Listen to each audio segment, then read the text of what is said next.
If there is a God, why is there so much evil in the world? Natural disasters, disease, violence, why would God let that happen? Why does God let bad things happen to me?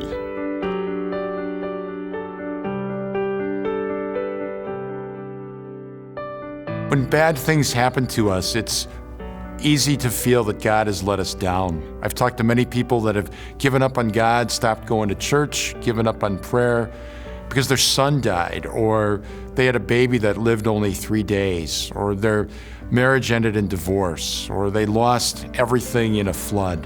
It's easy to feel that we're holding up our part of the bargain and God isn't when bad things happen. So we come up against that big question of evil and suffering. If there's a good God who's all-powerful, why does he allow evil? It's a great mystery that we can't come up with an easy, pat answer to, and yet the Christian experience helps us to understand this great question. When we think of being made in the image and likeness of God, we have to talk about freedom. That God made us free to choose him or not to love or to hate. And so part of being made in the image and likeness of God is this great and terrifying human freedom.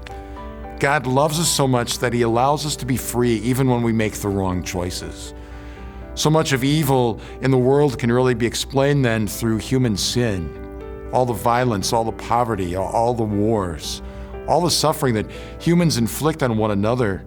So much of it's because we have forgotten or perhaps never learned that we are each made in the image and likeness of God. There's other evils that obviously are not caused by other humans, cancer, death, things that we can't ever fully explain.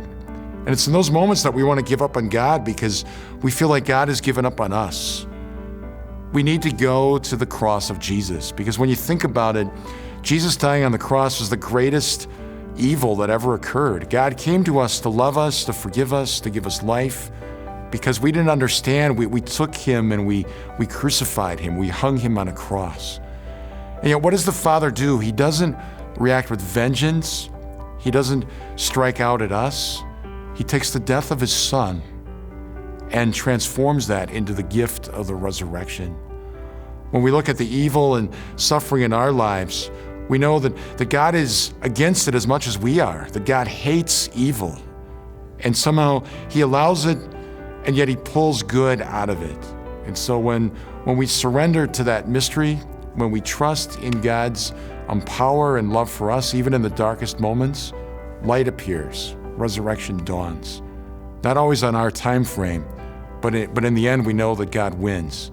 And that's what keeps us holding on in those dark times. It's the year of faith, and we're connecting Christ and the Catechism of the Catholic Church. Ignite your faith. Share this video with a friend and spark up a spirited conversation today. So what's the next C4 all about? We invite you to come back and see for yourself.